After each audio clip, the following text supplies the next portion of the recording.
Hey guys, just want to make you guys a quick video on your project that I'm assigning for the end of the year assessment. Um, it is called Build Your Own Organism or Living Thing. And I just want to walk through some of these steps and give you guys an example I have here of one I created, just so you guys have something to go off of. But first, let me show you guys what I've made. Um, it is, I don't have a name for it yet. Um, But all I did was I took some things I found around the house or outside of the house, like you can see, pulled some leaves off some bushes, and I created this. It looks like a mess. It is a mess, and it's probably gonna fall apart before I set it down next. Um, but it is what I created for this. And what we can do is I can walk you through what I did, and then step by step. So one, design. Um, it says here, design and built a giant slash monster organism, plant or animal. This would be an animal, using simple materials. So blah, blah, blah. So that's what I did. I took simple materials around the house. I took a bottle, I took some leaves, some tape, a metal straw, and that's what I did. I designed and built um, a monster. You can also use online if you wanted to paint it or draw it or whatever you feel is best. Um, that's what you could do. Um, And next, label your organism's different parts. Now I have it written down, but I know what every part here does. These leaves around its body, they would be used for its camouflage. It has a metal straw backbone here, a very rigid backbone that gives it structure. It has a very big wide snout here for that'd be its mouth for eating. I gave it one little blue eye here so it can see a little bit. And it's really hard to see maybe, but it's got toothpicks here for legs so it can kind of crawl along the ground. Um, and so that kind of goes along with number 3 there. Describe how your organism survives, how the parts you gave it help it eat, breathe, and move. So like I said, toothpicks there to help it move, big wide mouth here to help it eat, an eye there to help it see. All these things help it eat, and I'm going to say it's an amphibian. So that's what number 4 is, using a flow chart to describe the kingdom, family slash class you built your organism in. I would say it's an amphibian because of the parts it has, a big wide snout to help it eat a lot of little things maybe.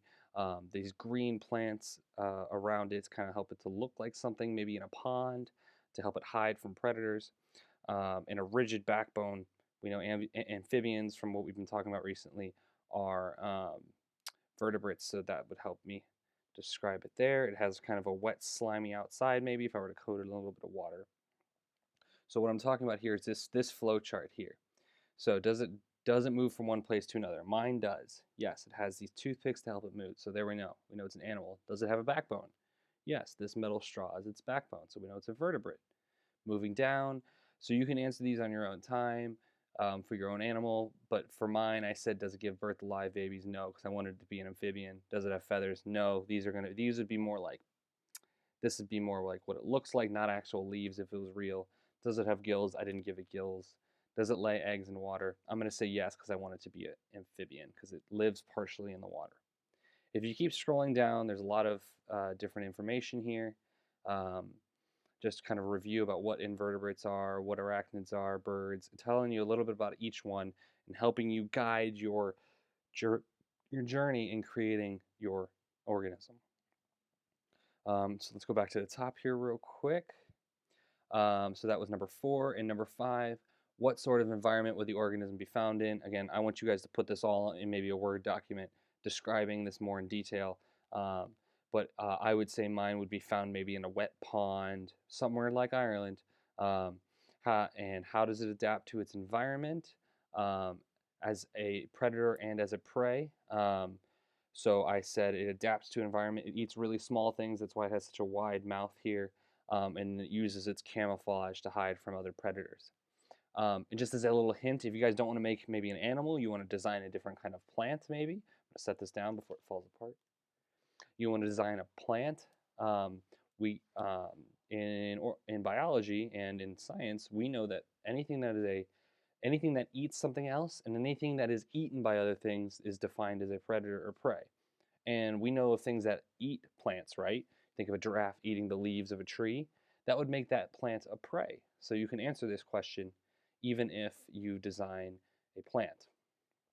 I'm trying to make this video quick, so I'm going to skip way down to the end here.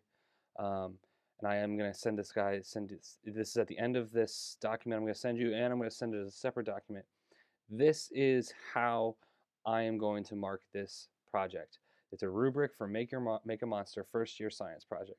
So if we go through this, these categories on the left here, all these categories on the left, creativity and effort, design, labeling of an organism, classification, all of those kind of correspond to the different questions you answer. So number one is step one in your project. And and you can either get a 4, 3, 2, or a 1, right? 4 being the best, 1 being the lowest, it still needs work. Um, Hopefully you're all aiming for 4s. If I were to give myself a grade, I mean, I threw this together in a few minutes just to give you guys an example. It's not super great. The design is lacking. It's falling apart. But I really just want to see some effort. So if this is what you guys come up with, this is fantastic. I'd say